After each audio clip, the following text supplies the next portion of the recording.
So there's 2 commies, please. That's fine. Real stone. Good.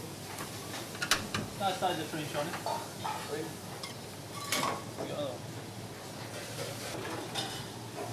Awesome. Double enough. Michelin's star perfection is only possible if all the members of the team play their part in exactly the right way. This discipline was something Gordon learned in his first career, playing for First Division team Glasgow Rangers. I always flick back to my days from 17 to a 19-year-old as a professional footballer, waiting for my big break and first team football, because we only see 11 players and no one really understands fully. There's another 30 or 40 behind that 11. But the level of discipline to get there and to maintain that spot is phenomenal. And it's a very similar situation in the kitchen. We work on a very team-structured basis. I get one member of staff on the garnish that is not ready, then the whole lot's destroyed. It's very much structured around a very team-orientated effort, really. But that's twice a day, not just once a week.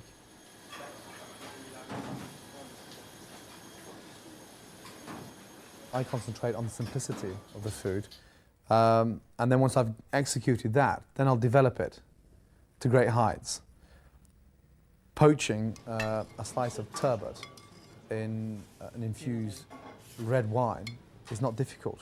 Cooking scallops, you know, in order to cook a scallop properly and caramelise the actual flesh, it's got to be in a non-stick pan, piping hot, and it's got to be done quickly. It's the elementary cooking techniques that I think that really need to be brushed up on and have a proper insight to what's going on. I mean, the broccoli soup, it's so simple. You know, you remove your broccoli spears, you discard the stalks, you have a boiling pan of water, rapidly boiling. You overcook the broccoli heads, you drain off the water and you save the water. Now I bet you 9 times out of 10 that anyone else would throw the water away. We then drain the broccoli, place it in a food processor and start adding your hot water, your boiling water, back to the puree. That's not difficult. But no one's ever thought about keeping the broccoli water. First thing to do is throw it away. We may do a ravioli of ghost cheese and take it a step further. There's nothing wrong with at home on a domesticated front to put it in a shape with a spoon or pipe it in the bottom of a bowl or float it on top. And that's exactly what we'd serve at lunch with the addition of sautéed mushrooms. Making a classic pumpkin soup. You peel the pumpkin, remove the seeds, slice it into cubes, sweat it off in olive oil from 10 to 15 minutes, lightly caramelise the pumpkin, add some shavings of Parmesan cheese, make a wonderful natural vegetable stock, bring it up to the boil, cook it out for half an hour, again, puree it, and there's your soup. If you like it thick consistency, leave it thick. If you'd like it creamed, then cream it. If you want to take it a step further and roast some wonderful scallops or to put some lobster with it, or just serve plain pumpkin soup. That's what we're serving at the moment, especially this time of year. And I don't really think that's that difficult. I suppose it's just installing the confidence to do it. There's a very natural, clean sort of cooking techniques. I have 2 or 3 favourite dishes. The cappuccino of white beans, and you know, everybody, when they first started arriving, a cappuccino, well, that's something we have for coffee. Well, now, I mean, quite frankly, I mean, it's everywhere. There's cappuccinos throughout the country. There's cappuccinos in France.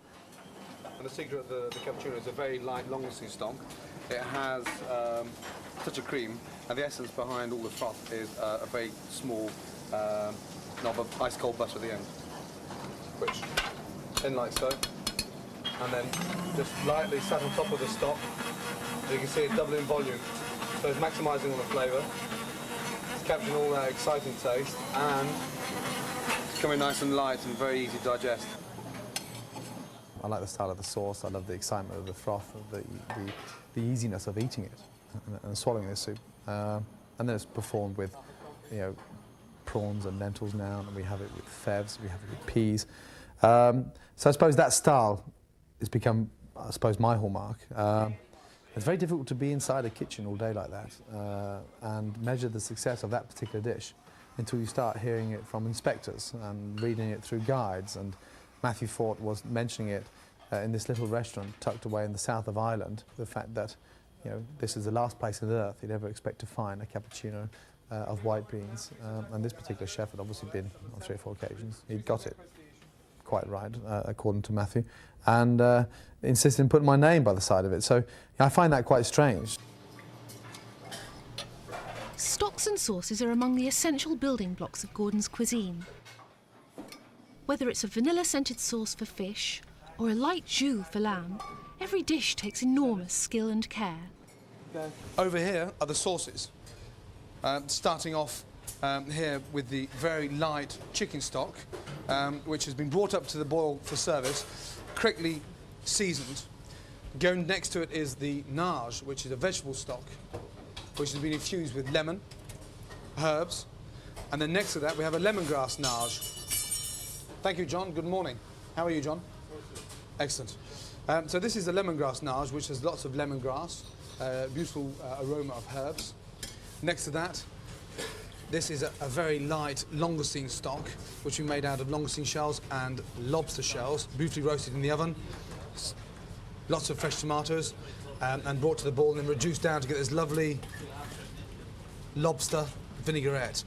Next to that, we have the port wine sauce, which is a port wine reduction made out of shallots, mushrooms, Madeira, and a beautifully coloured brown chicken stock. And we'll go on about that later, making a brown chicken stock whereby we're actually, you can taste it now, it's not too sweet, it's been beautifully caramelised. The sauces are not quite seasoned. We'll season the sauces as we come to put them on the plate, so we put our final finishing touches as the plate goes. So we're that close and everything gets finished right at the last minute.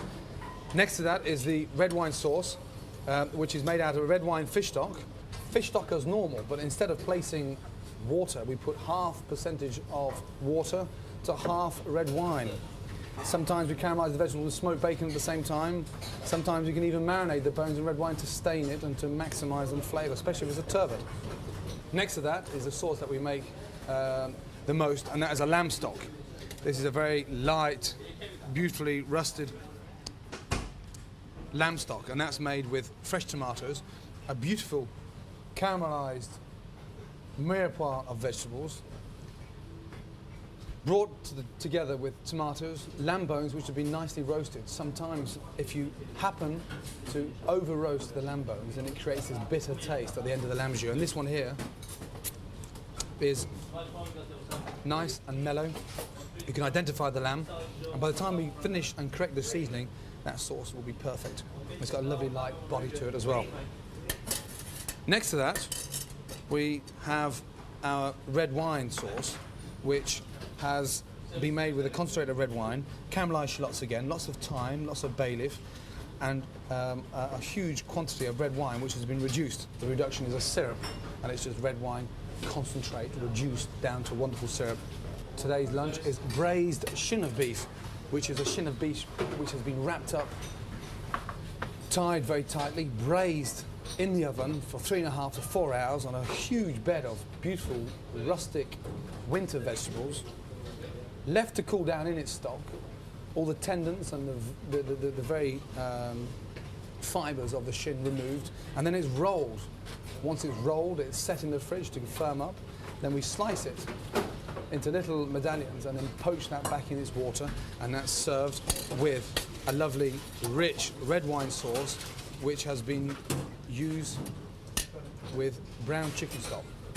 From that, we go back to the cream sauce, which is a very light cream velouté made out of fish stock, nolly pas, you know, the vermouth wine, and then finish with cream. Brought up to the boil, seasoned and left to cool down. And we use that to garnish the turbot around the outside. Sometimes we use that as a base of our soups because it's a very light cream, 1/3 cream, 1/3 vermouth, and 1/3 fish stock. Sometimes when we've got extra scallops, we put the skirts from the scallops inside the velouté to finish it off to give it that lovely rustic shellfish flavour. It's also been quite common to sometimes puree a fresh scallop through the cream just to give it that extra burst of that sea taste, that wonderful wild flavour, and this lovely natural smell that scallops have.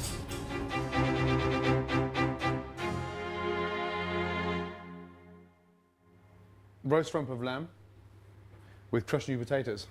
Great lunch dish, very, very simple, unfussy, uncomplicated.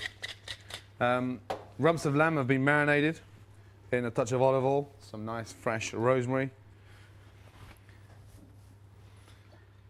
Again, we're going to roast on top of the stove because we've got this wonderful line of fat which has been scored, and you can see it's gone right through to the meat, so we can impart lots of flavour with this thyme, this rosemary. Gonna chemise the pan with garlic, generous on the seasoning, and then fat side down because we're going to cook the rump on its fat to prevent it from becoming dry inside, in order to make sure it's pink. It's a lot easier to control the cooking temperature on the fat than it is when the flesh has been exposed to the pan. This lamb here is English lamb, and it's almost to the end of now the new season lamb. It's a rump, so it's taken from the bottom, removed off the bone, and costs just over £1 a portion, which is nothing. It's important to marinate these rumps for a minimum of 48 hours prior to roasting. Nice hot pan, sealing all around.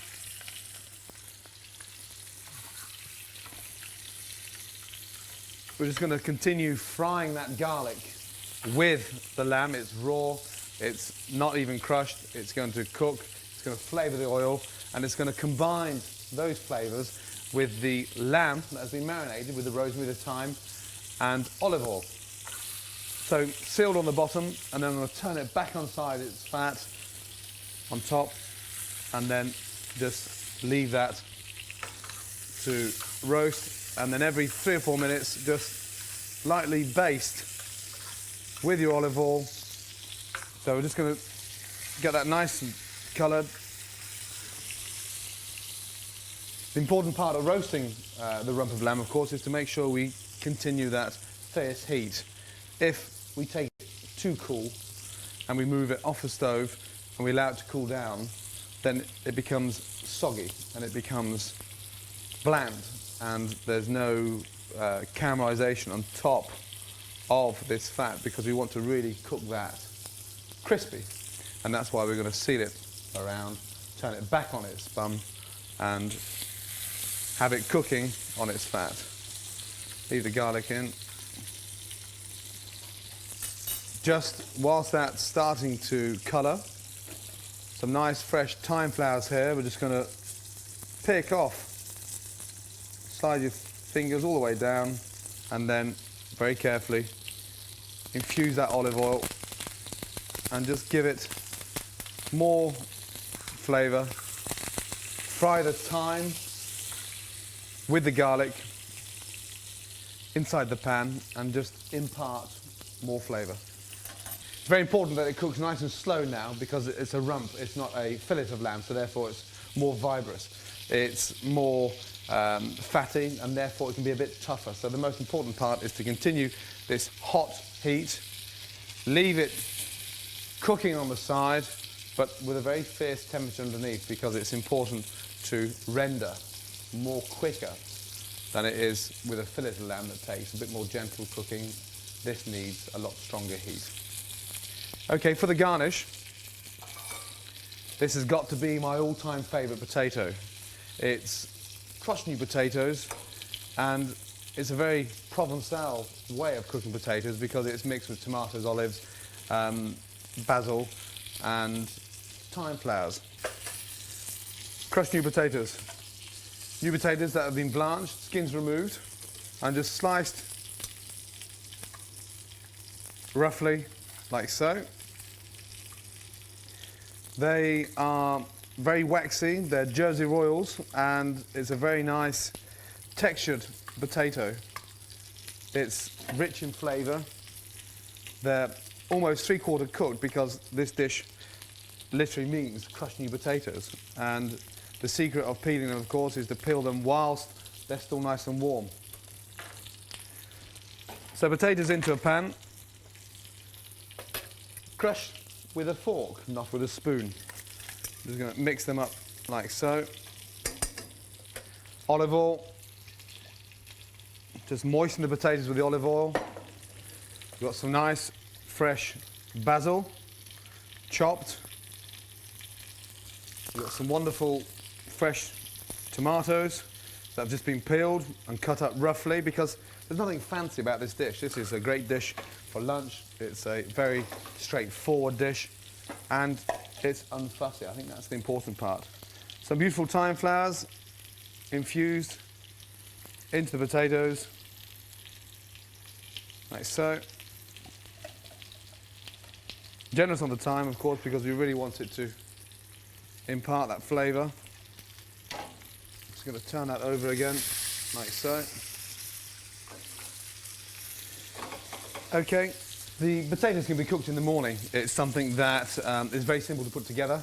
Once your lamb is en route to be roasted, potatoes sliced into a pan, combined with the tomato, the basil, beautifully seasoned, and then finally, why we call it crushed new potato, of course, is that we're just going to lightly crush with a fork and combine the basil, the tomatoes, and the olive oil.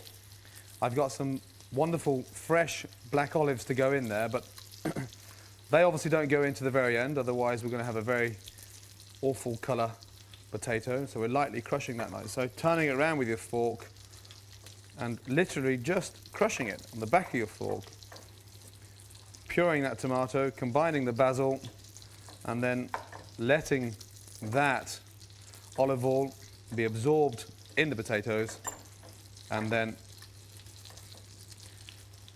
just bring it together like so.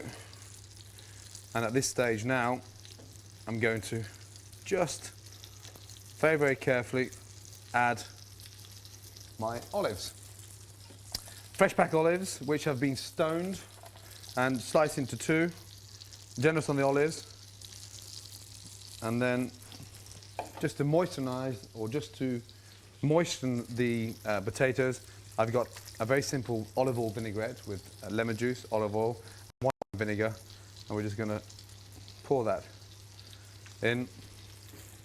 And then again, very carefully, just fold in those delicious potatoes. It smells absolutely wonderful. We don't want to beat it too hard because of the olives are now inside the potatoes. Create the seasoning, a bit more salt, gentle on the salt, of course, because of the olives. Some fresh black pepper, and then finally just finish it with another touch of basil, and then turn very carefully. It's nice and sticky, it's brought together wonderfully, and it's not too wet. That's the most important part. We've still got the texture of the potatoes. It tastes lumpy, as it should do. You can identify the tomatoes. It's been infused with the basil, and the seasoning, well, the seasoning for me is spot on. Delicious. Leave that just to cool down for 2 minutes. The lamb, as you can see now, it's got this wonderful, firm, crisp fat on top. It's been rendered, it's nice and smooth, and we're just going to baste and glaze that lamb, and just finally remove it from the pan, leave it to cool down about 3 minutes, and use that garlic. That's been lovely throughout. Thyme flowers are in the olive oil.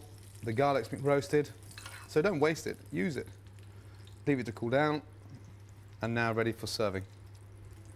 Crushed new potatoes into a cutter just to make it look a bit more attractive on the plate because it's very rustic, earthy dish that is very simple to put together. Generous on the potatoes, into the centre of the plate, and just lightly press down, like so. And you can now see why it's called crushed new potatoes, because we're just going to slice, remove that cutter. There you can see the texture of potatoes, all these beautiful colours, the herbs in there. And now finally, we're going to slice the lamb. And the exciting thing about this dish, of course, we don't need a sauce. We don't need any lamb jus. We don't need any long-winded sauces. This is simplicity at its best. It's crushed new potatoes, sliced, beautiful rump of lamb. As you can see, this nice, crispy fat on top, and we're just going to nicely slice this down. Not too thick. You can see it's beautifully pink in the centre. Place the lamb, which is nice and pink, on top of the potatoes, and just nicely season as you build this particular dish on top. As you can see, it's nice and pink. Just remove that little piece there. There's my garlic, which I'm just going to run inside the little juices to glaze. That's my roast garlic. And then finally, season.